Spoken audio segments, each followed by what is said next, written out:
اب یہ ایک سوال پیدا ہوتا ہے کہ رزق تو متعین ہے، وہ متعین کہاں ہے؟ لوح محفوظ میں اللہ نے کہا کہ کتاب مبین میں کلیئر رجسٹر میں ہر چیز ہم نے لکھ دیا۔ اللہ کہتے ہیں کہ کوئی بھی مخلوق اس دنیا پر نہیں چلتی، لیکن یہ کہ اس کا رزق اللہ نے لکھا ہوا ہے۔ کہاں؟ کتاب مبین کلیئر رجسٹر میں۔ وہ کیا ہے؟ لوح محفوظ میں۔ لوح محفوظ کیا ہے؟ میکرو لیول کی تقدیر۔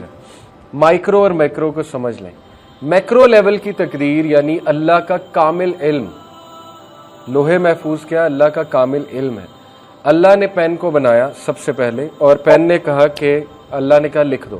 پین نے کہا کیا لکھوں میرے رب؟ اللہ نے کہا جو کچھ ہونے والا ہے A to Z، جب سے بگننگ ہے، بگننگ ٹل اینڈ لکھ دو۔ پین نے اللہ کے نالج کے بیسس پہ لکھ دیا۔ لوح محفوظ جو کہ کتاب مبین ہے یا ام الکتاب ہے یا اسے بہت سے اس کے نام ہے، تو وہاں پر یہ بھی لکھا ہوا ہے کہ اس بندے کی مائکرو تقدیر جسے ہم کہتے ہیں، جو پہلے آسمان کے لیول پہ فرشتے بیٹھے ہیں وہ لکھتے ہیں۔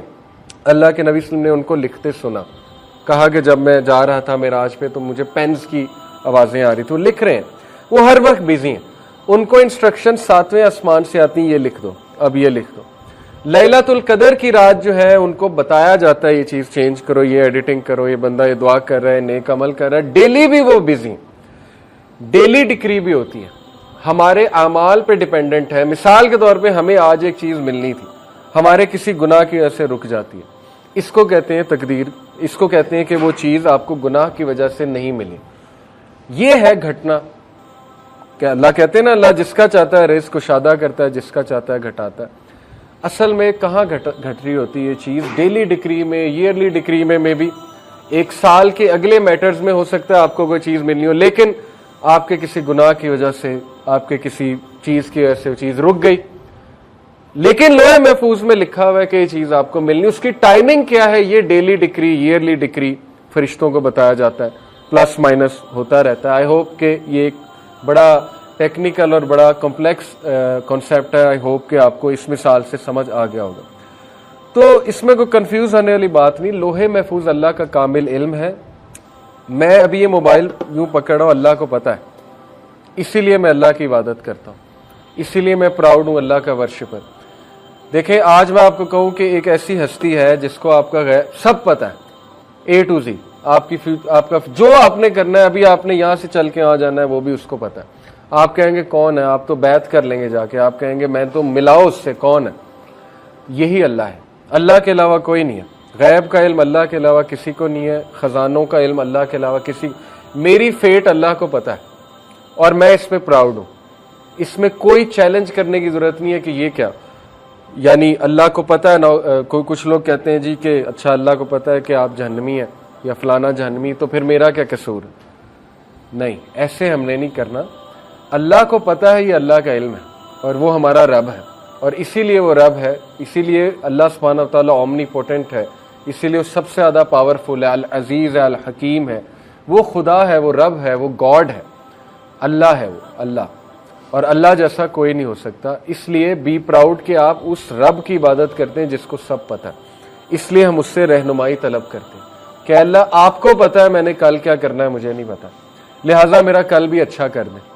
صحابہ ایسی دعائیں کیا کرتے تھے۔ حضرت عمر کہتے تھے کہ اے اللہ اگر آپ نے مجھے ریچڈ لکھا ہے، بدقسمت لکھا ہے، تو مجھے خوش قسمتوں میں شامل کر لیں، مجھے بلیسڈ بنا دیں۔ یہ دعا کتنی پسند آئی ہوگی اللہ کو۔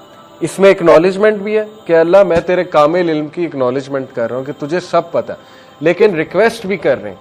اللہ کو یہ دعا کتنی پسند ہے، اور چینج ہوتی ہے، دعا سے چیزیں چینج ہوتی ہیں، لیکن اللہ کے علم میں ہے کہ یہ دعا بھی کرے گا اور چینج بھی ہوگی۔ اسی لیے توفیق بھی اس سے مانگنی چاہیے۔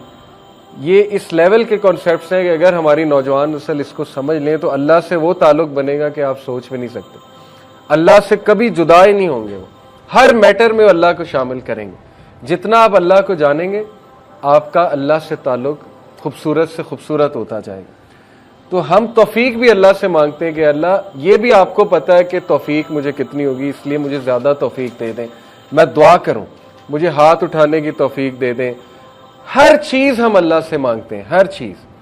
اور دیکھیں کنفیوز ہونے کی کوئی ضرورت نہیں ہے، سمپل۔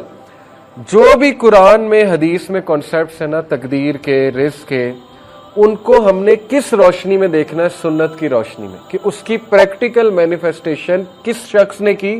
رسول اللہ نے۔ پریکٹیکل مینیفیسٹیشن کیا ثابت ہوتی ہے سننا سے؟ سب سے زیادہ قرآن کسے سمجھ آیا؟ اللہ کے نبی کو۔ سب سے زیادہ اللہ کسے سمجھ آیا؟ اللہ کے نبی کو۔ انہیں کیسے سمجھ آیا؟ انہیں بھی پتا تھا رزق پری ڈیسٹنڈ ہے، پتا تھی یہ بات، انہیں بالکل پتا تھی، لیکن ان کا عمل کیا بتاتا ہے؟ ہجرت جب کی ہر طریقہ اپنایا کہ نہیں اپنایا؟ راستہ ریسرچ کیا کون سا اچھا ہے؟ بالکل ریسرچ کی۔ بیک اپ پہ حضرت علی کو بیڈ پہ سلایا، بالکل سلایا، وہ طریقہ بھی اختیار کیا۔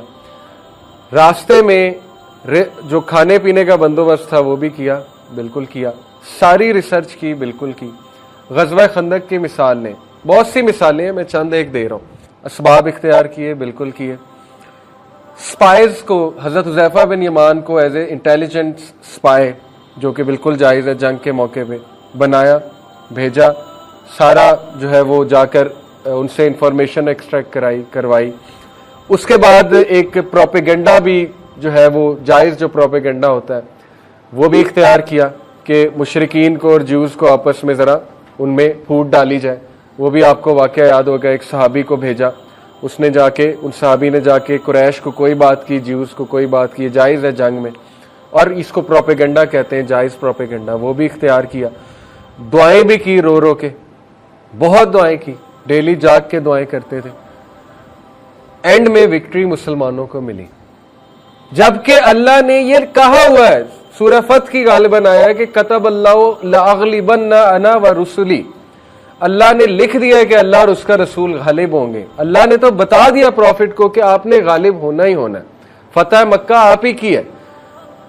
لیکن بغیر ایفرٹ کے اگر اللہ نے کسی کو کچھ دینا ہوتا تو محمد رسول اللہ کو دیتے صلی اللہ علیہ وسلم، کیونکہ سب سے پیارے وہ ہیں اللہ کو۔ لیکن ان کی 23 سالہ ایفرٹس آپ کے سامنے، فتح مکہ کے لیے پروسیس پورا تھا، اور وہ پروسیس سے گزارنا وہی ہے۔ اللہ کہتے ہیں نا کہ صحابہ کو کیوں اس پروسیس سے گزارا؟ تاکہ ہم ان کو پاک کر دیں، تاکہ ہم چھانٹی کر دیں ان میں سے کون جو ہے وہ منافق ہے اور کون جو ہے وہ نیک ہے، جو پروفٹ صلی اللہ علیہ وسلم کے فالوورز تھے۔ یہ اللہ کے طریقے ہیں۔ بہرحال سننا سے کلیئر کانسیپٹ آ جاتا ہے ہمارے پاس کہ ایفرٹ، سٹرگل ہمارے نبی نے جب کی تو ہم کون ہوتے ہیں کہنے والے کہ نہیں ہم ایفرٹ نہیں کریں گے، ہم سٹرگل نہیں کریں گے۔ ہاں ایکسیپشنز موجود ہیں، ان کو ہم معجزے اور کرامت کہتے ہیں ان ایکسیپشنز کو۔ جیسے حضرت مریم کے پاس جب زکریا علیہ السلام جاتے تھے تو سمر میں ونٹر کے فروٹس پڑے ہوتے تھے، ونٹر میں سمر کے فروٹس پڑے ہوتے تھے ان کے حجرے میں۔ حضرت زکریا حیران ہوتے تھے، کہتے تھے مریم یہ کہاں سے آئے ہیں؟ حضرت مریم کہتی تھی یہ میرے رب نے دیے۔ وہ کرامت ہے، غیر انبیاء پہ کرامت ہو سکتی ہے، لیکن یہ کہ اس چیز کو کوئی استعمال کر کے اب کلیم کرنے لگ جائے کہ میرے پاس وہ طریقہ ہے کہ جائے نماز پہ بیٹھو نیچے سے پیسے نکلیں گے، ایسی بہت سی باتیں سننے کو ملتی، وہ ان پریکٹیکل باتیں، اور سنت غیر سنت، مطلب سنت سے ثابت نہیں یہ چیزیں، آپ کیسے کلیم کر رہے ہیں یہ چیزیں؟ وہ کرامت ہے، معجزات ہے۔ بنی اسرائیل کو من و سلوہ آتا تھا بغیر کوئی محنت کیے، اللہ دیتا تھا، رزق دیتا تھا۔ پھر وہ حدیث پہ آپ غور کریں، اللہ کے نبی صلی اللہ علیہ وسلم نے فرمایا، یہ حدیث میں ذرا ایگزیکٹ آپ کو کوٹ کر دوں کیونکہ اس میں ایک بہت زبردست کانسیپٹ ہے۔ اللہ کے نبی صلی اللہ علیہ وسلم نے فرمایا، ترمذی، ابن ماجہ، احمد، مسند احمد کی حدیث ہے، صحیح حدیث ہے، if you were to put your trust in Allah as you should, you would be given provision like the birds. اگر تم اللہ پہ توکل کرو جیسے توکل کرنے کا حق ہے تو اللہ ایسے ہی رزق دے گا جیسے چڑیوں کو دیتا ہے۔ They go out hungry in the morning and come back with full bellies in the evening. اس میں کی ورڈ کیا ہے؟ They go out. They don't sit. یہ نہیں کہا وہ بیٹھی رہتی ہیں اور بیلی فل ہو جاتی ہیں، کیا کہا؟ They go out. یہ کی ورڈ ہے، going out. ہاتھ پیر ہلانا آپ کا کام ہے، رزق آپ کو تلاش کر لے گا، وہ آپ کو ڈھونڈ رہا ہے، وہ کیا پتہ نہیں کہاں ہاتھ پیر ہلا کے ملنا ہے، یہ اللہ نے جو ہے وہ آپ پہ چھوڑا ہے، ہاتھ پیر ہلاؤ۔ اس حدیث سے بہت کلیئر جو ہے وہ کانسیپٹ آ جاتا ہے۔